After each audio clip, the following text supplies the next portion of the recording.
은혜로운 찬양 너무 감사합니다. 예, 하나님의 또 평화가 또 몰려오는 것 같습니다. 예, 오늘 말씀 항상 기뻐하라라는 말씀은 지난 13년간은 하나님께서 저를 가르쳐 오신 말씀입니다. 제게 두 딸이 있는데 여러분 희애라는 아이가 있고 희진이라는 아이가 있습니다. 공통적으로 들어가는 희자라는 단어가 있죠. 예. 여러분 뻔히 아실 겁니다. 이 희자가 무슨 희자일까요? 기쁠 희자입니다. 예. 뭐 퀴즈라고 할 것도 없습니다. 근데 이 두 딸의 이름 기쁠 희자를 반복해서 넣을 만큼 하나님은 저에게 기쁨이라는 것을 가르쳐 오셨습니다. 예, 제가 잘 몰라서 가르친 거죠. 그렇다고 제가 그 말씀을 대단히 잘 지켰거나 기쁨이 충만한 삶을 산 거는 아니었습니다. 저는 이 말씀을 볼 때 많은 경우 마음에 좀 반항심이 올라오고는 했습니다. 아니 하나님 제 삶에 기뻐할 만한 것이 있어야지 좀 기뻐하죠. 하나님 이런 상황에서 어떻게 기뻐하란 말입니까? 라는 은근한 이런 종류의 항의가 하나님을 향해서 올라오는 것을 종종 경험하고는 했습니다. 13년 전쯤 일입니다. 저와 저희 가족은 12평 남짓한 아주 좁디 좁은 집에서 살고 있었습니다. 그 집에는 온 집안의 방마다 거실마다 곰팡이꽃이 피어올랐습니다. 그래서 제 첫째 딸은 곰팡이 때문이었는지 병에 걸려서 폐가 안 좋은지 막 콜록콜록 기침을 해서 그 기침 소리에 걱정하면서 밤을 지새고는 했습니다. 그 상황에서 하나님께서는 제 둘째 딸의 이름, 태어날 둘째 딸의 이름을 희진이라고 지으라고 하시면서 또 희자를 넣으라고 하시면서 또 기뻐하라고 말씀하셨습니다. 또 항의가 올라왔습니다. 하나님, 제 삶에 기뻐할 만한 일이 있어야지 기뻐하죠라고 항의가 일어났었습니다. 그러나 이 하나님의 말씀을 붙잡고 씨름하다가 기뻐하라 말씀하신 하나님의 말씀에 제가 생각한 것보다 더 깊은 뜻이 있음을 깨달아오고 있습니다. 오늘 이것에 대해서 함께 나누고 싶습니다. 예, 첫 번째로 하나님께서 항상 기뻐하라고 말씀하신 이유는 우리 자신의 유익을 위해서입니다. 잠언 17장 22절 말씀을 함께 읽겠는데요. 공동 번역으로 보면 조금 더 이해하기가 쉬워서 그렇게 공동 번역으로 한번 읽어보겠습니다. 여러분 보시고 한번 읽어보시겠습니다. 시작.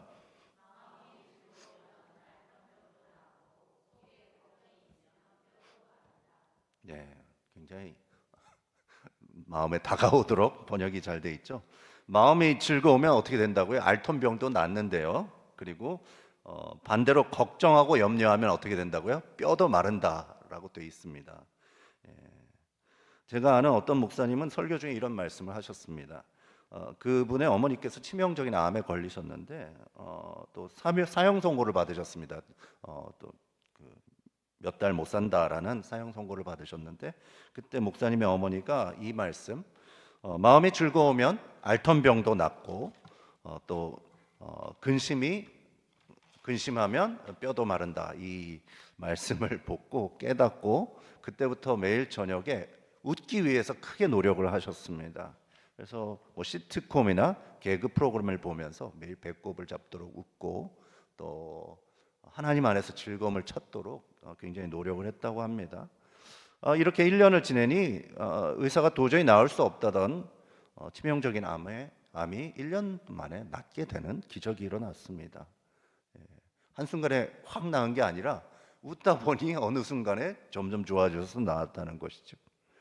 마음이 즐거우면 앓던 병도 낫는다라는 말씀 그대로 이루어진 것입니다. 지금도 그 목사님이 설교하는 교회에서는 그 목사님의 어머님께서 맨 앞자리에서 호탕하게 웃으시면서 그 설교를 듣는 장면을 볼 수가 있습니다. 그 다음 말씀 보겠습니다. 느헤미야서 8장 10절 말씀 함께 보시겠습니다. 함께 읽으시겠습니다. 시작. 느헤미야가 또 그들에게 이르기를 너희는 가서 살찐 것을 먹고 단 것을 마시되 준비하지 못한 자에게는 나누어 주라. 이날은 우리 성일이니 근심하지 말라. 우리로 인하여 기뻐하는 것이 너희의 힘이니라. 네, 언제 힘이 난다고요? 우리가 여호와로 인하여 기뻐할 때 힘이 난다라고 되어 있습니다. 기뻐하기 힘든 상황 속에서 여호와로 인하여 기뻐할 때 능히 그 상황을 뛰어넘을 수 있는 어떤 힘이, 그 풍성하신 여호와의 능력이 우리에게 공급된다고 말씀하고 계십니다. 많은 분들이요, 기뻐하기 어려운 상황이 있습니다. 요즘 불경기죠. 기뻐하기 어려운 상황입니다. 그죠? 많은 사람이 어렵습니다. 정치적으로, 경제적으로 어렵습니다. 많은 분들이 어려운 상황, 다시 말해서 기뻐할 만한 일이 잘 일어나지 않는 상황 속에서 기쁨 대신 염려, 근심, 원망, 불평을 선택합니다. 하지만 하나님께서는 그런 어려운 상황이 도리어 그때가 가장 기뻐해야 하는 상황이라고 말씀하십니다. 우리 자신의 유익을 위해서이죠. 어려운 상황 속에서 기쁨을 선택할 때 그 기쁨은 우리의 마음과 육체에 힘을 불어넣고요, 앓던 벽도 낫게 하고 어려운 상황 속에서 다시 힘차게 일어나서 그 상황을 이겨내고 극복하고 그 문제를 능히 뛰어넘을 수 있는 힘을 갖게 되는 것입니다. 우리는 반대로요, 어려운 상황 가운데 염려와 근심, 또 원망과 불평을 선택하게 되면 우리는 뼈가, 그 어려운 상황 속에서 뼈까지 마르면 어떻게 되겠어요? 뼈가 마르게 되고 힘을 상실하고 주저앉아 패배하게 됩니다. 그러므로 하나님께 힘든 상황 가운데 힘을 얻기 위하여, 문제를 뛰어넘는 능력을 받기 위하여 하나님께서는 기뻐하라 라고 말씀하고 계십니다. 두 번째로요, 하나님께서 우리에게 항상 기뻐하라 라고 말씀하신 이유는 우리 마음의 결정권과 책임이 우리 자신에게 있기 때문입니다. 잠언 4장 23절 말씀을 함께 읽으시겠습니다. 시작.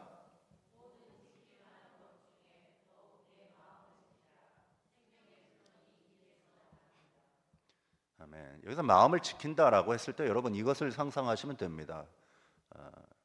백악관을 지키는 경호원을 생각하시면 됩니다. 아무나 안 들여보내주죠. 거기 누구 들여보낼지 안 들여보낼지 결정하는 책임과 권한은 누구에게 있습니까? 그 경호원들에게 있습니다. 아무나 들여보내면 큰일 납니다. 그죠? 그렇기 때문에 조사하고 신분증도 보고 신분 확인을 하고 들여보낼 사람만 들여보냅니다. 마치 우리의 마음을 그렇게 지켜야 한다는 것이죠. 그래서 마음에 들어오는 생각이나 정서나 이런 것들을 받지 않거나 받아들이거나 하는 결정권과 책임은 각각의 사람마다 있다는 것입니다. 이 말씀을 통하여 하나님께서 우리 마음을 지키는 것은 우리의 결정권이요 책임이라고 말씀하십니다. 한 회사의 결정권과 책임은 누구에게 있죠? 오너나 CEO에게 있겠죠. 그 회사 오너나 CEO가 가집니다. 그 회사의 미래를 위협할 만한 불황과 불경기가 닥칠 수도 있습니다. 그러나 그 불황과 경제 위기를 거슬러서 회사의 미래를 지키기 위한 결정을 내릴 책임과 결정권은 누구에게 있죠? 그 오너나 CEO에게 있습니다. 그 어렵다고 해서 핑계대고 주저앉는 것은 허용되지 않죠.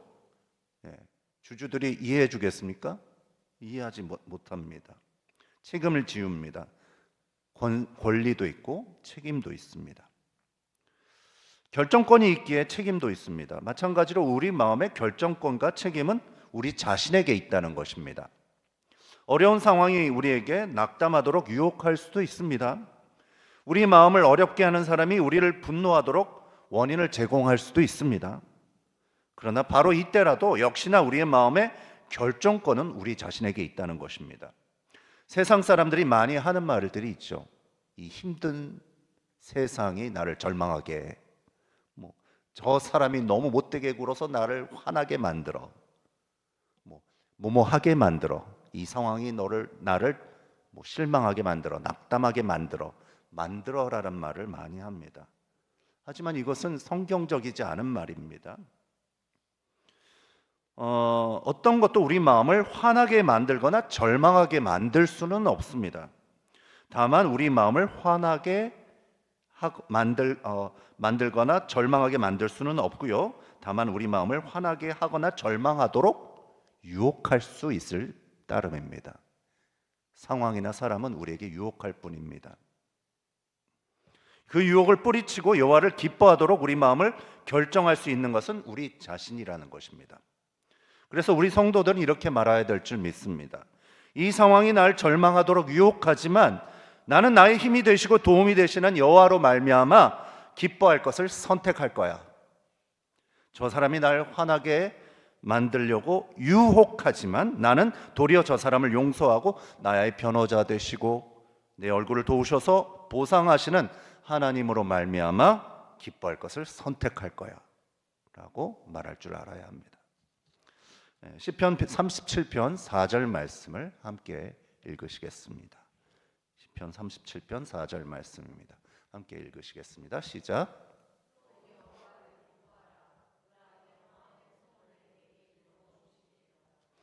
예, 아멘. 예, 이 시편 말씀에서 기뻐하라라는 말은 원어인 히브리어로 보면 히트파일 동사로 되어 있습니다.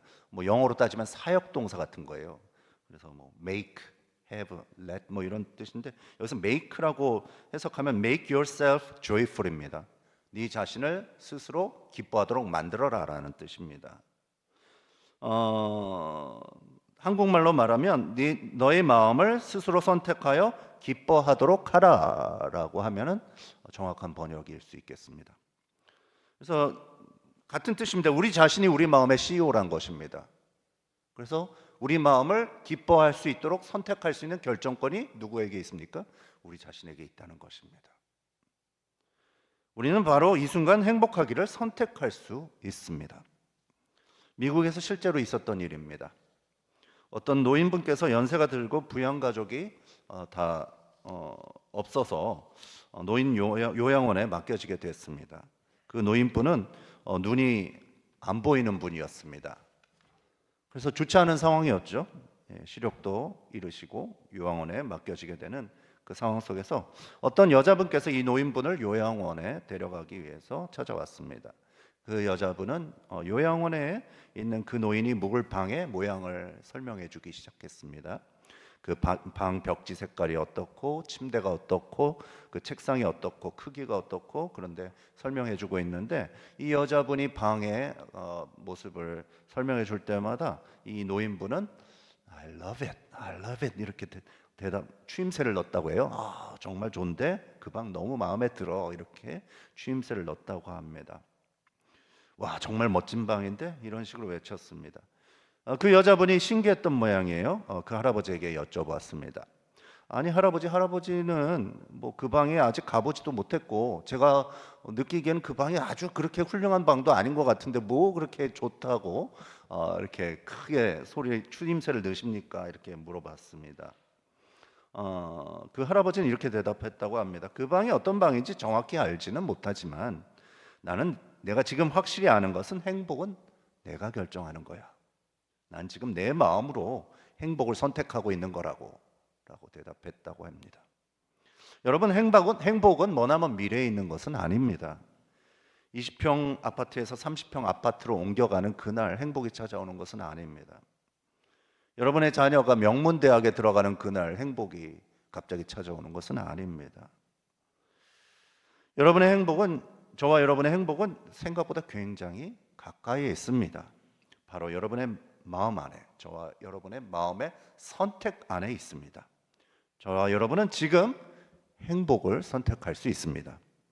저와 여러분은 지금 기쁨을 선택할 수 있습니다.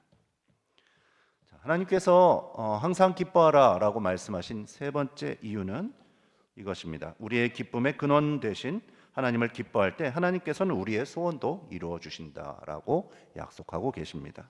시편 37편 4절 말씀을 함께 읽으시겠습니다. 새 번역으로 읽어보시겠습니다. 시작.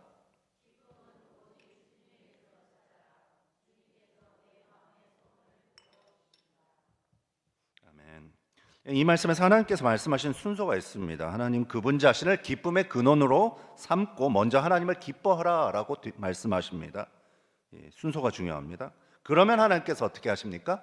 전능하신 하나님께서 네 마음의 소원을 들어주신다라고 약속하고 계십니다.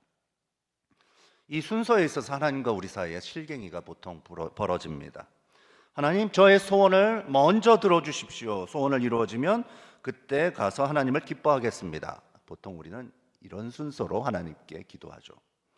그러면 하나님께서 말씀하십니다. 너의 소원이 이루어지기 전에 하나님 자신을 기쁨의 근원 삼아 하나님을 기뻐해라. 그러면 너의 소원을 이루어지겠다라고 말씀하십니다. 그래도 우리는 고집을 부리기 일쑤입니다.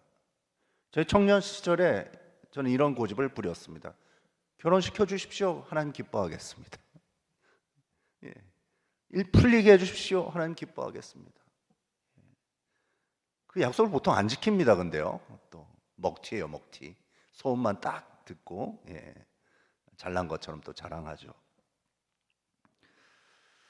하나님 취업하게 해주셔야죠. 일이 풀리게 해주셔야죠. 그러면 하나님 기뻐하겠습니다. 이 순서를 또 바꾸는 사람은 또 먹튀가 될 가능성도 굉장히 많습니다. 그러나 하나님께서는 순서에 있어서 양보하지 않으십니다. 기쁨은 오직 나에게서 찾아라. 그러면 네 마음의 소원을 이루어 주겠다. 하나님께서 말씀하십니다. 앞에서 말씀드린 대로 저와 저희 가족은 12평이 안 되는 작은 곳에서 살았었습니다. 집안에 피어난 온갖 심각한 곰팡이꽃에 저희 딸이 밤새도록 기침을 했습니다. 저는 그때 쉴 새 없이 하나님께 저의 소원을 올려드리고는 했습니다.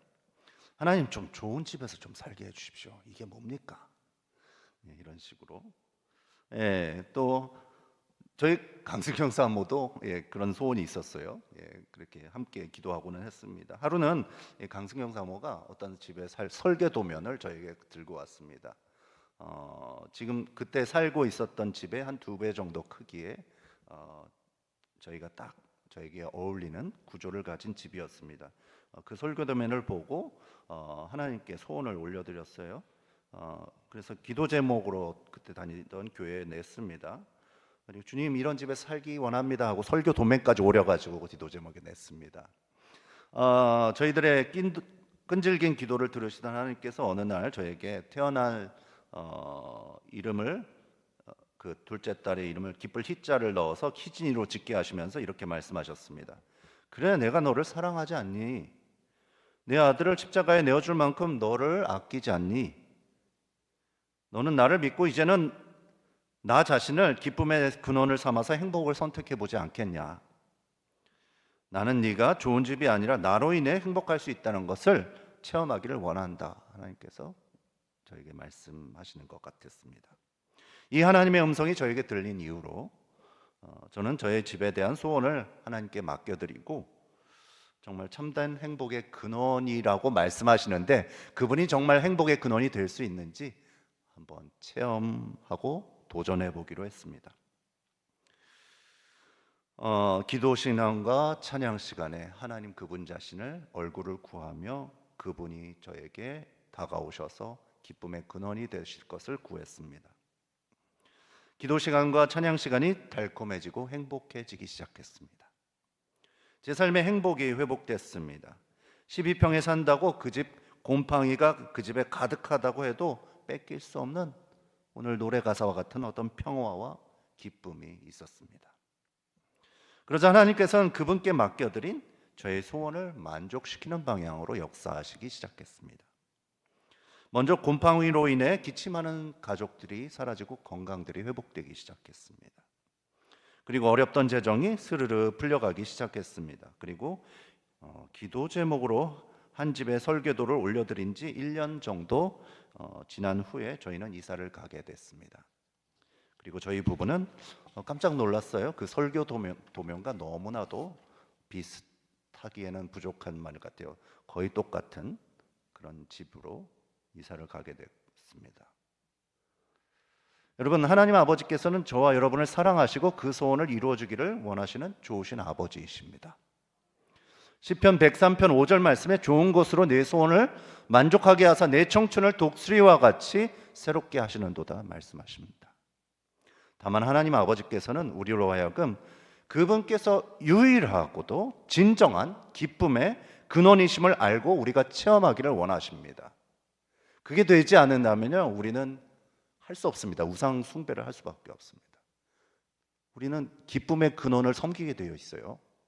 하나님이 아닌 다른 데서 기쁨의 근원으로 섬기고 있다면 솔직히 그게 우상 숭배 아니겠습니까? 그죠? 네. 우상 숭배를 극복하는 법은 딱 하나밖에 없습니다. 하나님을 기뻐하는 법밖에 없습니다. 하나님께서는 우리로 하여금 그분께서 유일하고도 진정한 기쁨의 근원이심을 알고 체험하기를 원하십니다. 세상이 줄 수 없는 기쁨이 그분 안에 있습니다. 어떤 집, 어떤 재정의 규모, 어떤 부귀영화도 줄 수 없는 참된 행복과 기쁨이 우리 하나님 아버지에게 있습니다. 그래서 하나님 아버지께서 우리에게 말씀하십니다. 내 사랑하는 아들아, 내 사랑하는 딸아, 너의 소원을 나에게 맡겨라. 참된 행복과 기쁨이 내 안에 있다. 나를 신뢰해라. 너의 소원을 나에게 맡겨라. 먼저 유일하고도 참된 행복의 근원, 기쁨의 근원인 나를 발견해라. 하나님께서는 그렇게 우리에게 말씀하십니다. 나를 만나라, 나를 누려라. 나는 세상이 줄 수 없는 기쁨을 너에게 주겠다라고 말씀하십니다. 그리고 그러면 너의 소원도 만족하게 하겠다 말씀하십니다. 사랑하는 성도 여러분, 행복은 멀지 않습니다. 바로 이 자리에 행복을 우리는 결정할 수 있습니다. 기쁨은 멀리 있지 않습니다. 우리의 행복과 기쁨은 바로 이 시간 우리를 사랑하셔서 우리 가까이에 찾아오신 하나님 아버지의 임재 안에 있습니다. 그분을 발견하시기 바랍니다. 그분의 선하심을 맛보아하시기 바랍니다. 하나님께서 여러분의 소원까지 만족하게 하사 여러분의 인생을 독수리 날개치며 올라감 같은 새 힘을 얻는 복된 인생으로 만들어 주실 것입니다. 아멘.